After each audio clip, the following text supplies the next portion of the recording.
HSC পরীক্ষার্থীদের আন্দোলনকে কেন্দ্র করে জল ঘোলা করার চেষ্টা করছে স্বার্থান্বেষী মহল।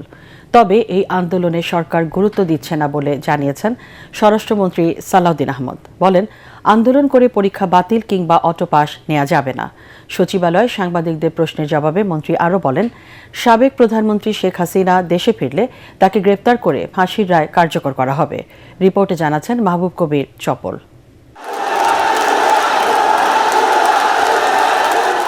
এটা 2025 সালের 22 জুলাইয়ের চিত্র। পরীক্ষা বাতিলের দাবিতে সচিবালয়ে ঢুকে পড়ে এইচএসসির শিক্ষার্থীরা।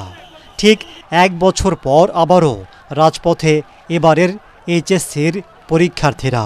আমাদের একটা সুস্থ শিক্ষামন্ত্রীর দরকার। দুর্যোগপূর্ণ আবহাওয়ায় পরীক্ষা নেওয়ার প্রতিবাদ ও শিক্ষামন্ত্রীর পদত্যাগের দাবিতে আন্দোলনে তারা।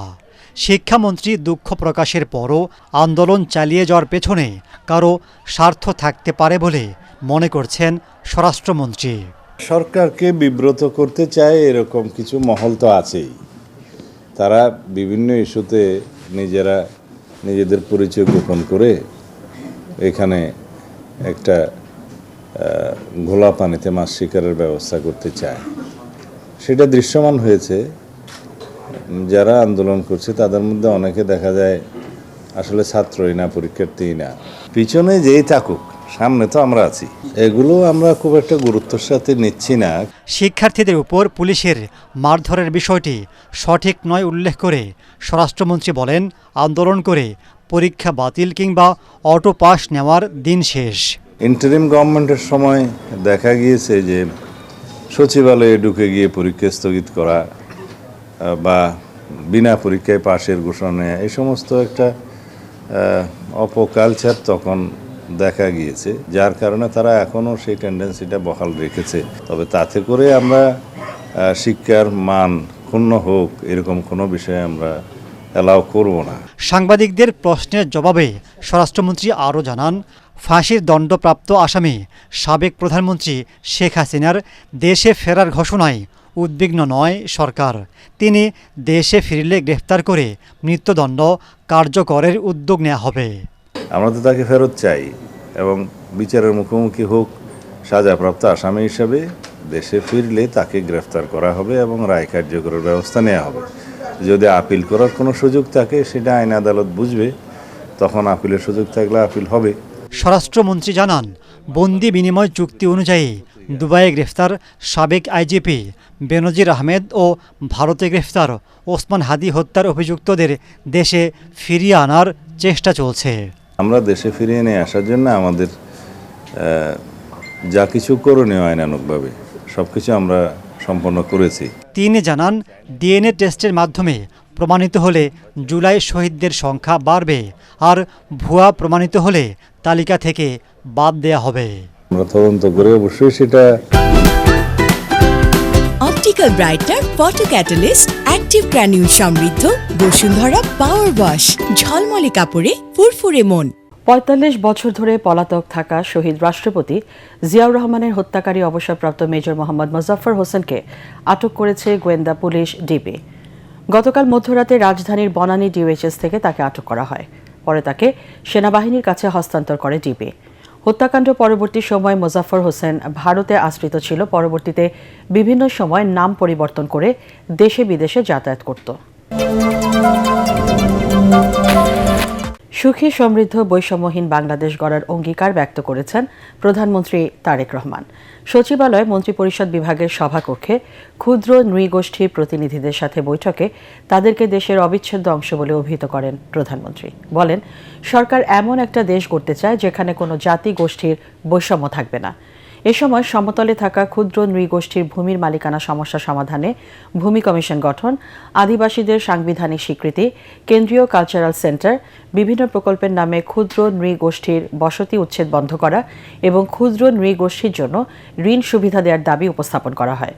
সরকার পর্যায়ক্রমে সমাধানযোগ্য সব সমস্যা সমাধান করার চেষ্টা করছে বলেও জানান প্রধানমন্ত্রী। বৈঠকে স্থানীয় সরকার মন্ত্রী মির্জা ফখরুল ইসলাম আলমগীর, ক্ষুদ্র নৃগোষ্ঠী বিষয়ক প্রধানমন্ত্রীর বিশেষ সহকারী বিজন কান্তি সরকার সহ ১৭ জেলার ১৮টি ক্ষুদ্র নৃগোষ্ঠীর প্রতিনিধিরা উপস্থিত ছিলেন। প্রধানমন্ত্রী তারেক রহমানের সভাপতিত্বে মন্ত্রিপরিষদ বৈঠক চলছে। বিকেলে সচিবালয়ের জনপ্রশাসন সভাকক্ষে এই বৈঠক শুরু হয়। সভায় গুরুত্বপূর্ণ বিভিন্ন বিষয়ে আলোচনা হয়েছে। সভা শেষে মন্ত্রিপরিষদ সচিব ব্রিফ করবেন। জুলাই যোদ্ধাদের আকাঙ্ক্ষা নিয়ে কেউ বেইমানি করলে ইতিহাস তাদের কখনো ক্ষমা করবে না বলে মন্তব্য করেছেন জামাত ইসলামের আমির ও বিরোধী দলীয় নেতা ডাক্তার শফিকুর রহমান। রাজধানীতে জুলাই শহীদ দিবসের আলোচনা সভায় তিনি বলেন, জামাতে ইসলামী একমাত্র দল যাদের ভারত সবসময় লাল কার্ড দেখাতে চায়, তবে জামাত ইসলামী তাদের লাল কার্ডকে তোয়াক্কা করে না বলে জানান ডাক্তার শফিক।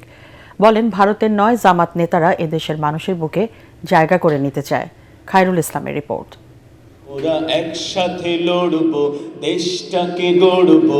জুলাই শহীদ দিবস উপলক্ষে বৃহস্পতিবার রাজধানীর কাকরাইলের ডিপ্লোমা ইঞ্জিনিয়ার ইনস্টিটিউটে বাংলাদেশ জামায়াত ইসলামী ঢাকা মহানগর দক্ষিণ শাখা আয়োজিত আলোচনা সভা। রাখবো শহীদ সম্মান। দলীয় নেতৃবৃন্দের পাশাপাশি উপস্থিত জুলাই যোদ্ধা ও শহীদ পরিবারের সদস্যরা। 16 তারিখে আবু সাঈদের হত্যার তাকে শহীদ করার মাধ্যমে হাসিনার মসনদে আগুন জ্বালিয়ে দিয়েছিল। আবু সাঈদ, ওয়াসিম আকরাম সহ অভ্যুত্থানে প্রাণ হারানো সকল শহীদকে স্মরণ করেন বক্তারা। দাবি জানান সব হত্যাকারীদের বিচারের। যেই জমিনে শহীদদের রক্ত পড়েছে সেই জমিনে ইনসাফ বিজয় হবে ইনশাআল্লাহ। বর্তমান সরকার তাদের কাছে আমাদের বিশেষভাবে অনুরোধ, সন্তান হত্যার বিচারটা যেন আমরা জীবিত থাকাকালীন দেখে যেতে পারি। প্রধান অতিথির বক্তব্যে অভ্যুত্থানের শহীদদের স্মরণ করে আবেগে আপ্লুত হয়ে পড়েন জামায়াত আমির ও বিরোধী দলীয় নেতা ডাক্তার শফিকুর রহমান।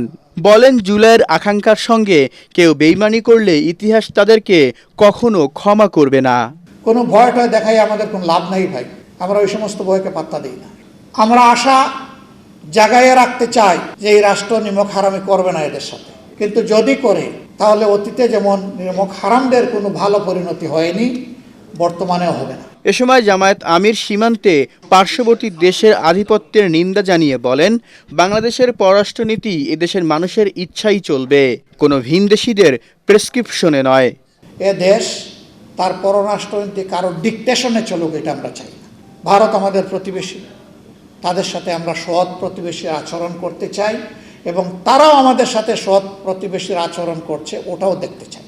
এর ভিন্ন কোনো সম্পর্ক কারোর সাথেই আমাদের থাকবে না। এদিন সকালে রায়ের বাজার কবরস্থানে জুলাই শহীদদের গণকবরে শ্রদ্ধা জানান ইসলামী ছাত্র শিবিরের কেন্দ্রীয় নেতারা। আল্লাহ সকল শহীদকেই তুমি কবুল করে নাও। শেখ হাসিনা দেশে ফিরলে আত্মসমর্পণের সুযোগ নেই, ফিরলেই তাকে গ্রেপ্তার করা হবে বলে জানিয়েছেন পররাষ্ট্র প্রতিমন্ত্রী শামা ওবায়দ। বিকেলে পররাষ্ট্র মন্ত্রণালয়ে ব্রিফিংয়ে তিনি বলেন, শেখ হাসিনার দেশে ফেরা না ফেরা নির্ভর করছে ভারত সরকারের ওপর। শেখ হাসিনা সহ যেসব আসামিরা ভারতে আছেন তাদেরকে প্রত্যর্পণ চুক্তির আওতায় ফিরিয়ে আনতে সরকার আন্তরিকভাবে কাজ করছে বলেও জানান প্রতিমন্ত্রী। তিনি আরও বলেন, সাবেক এই প্রধানমন্ত্রী দিল্লিতে পলাতক হিসেবে আছেন।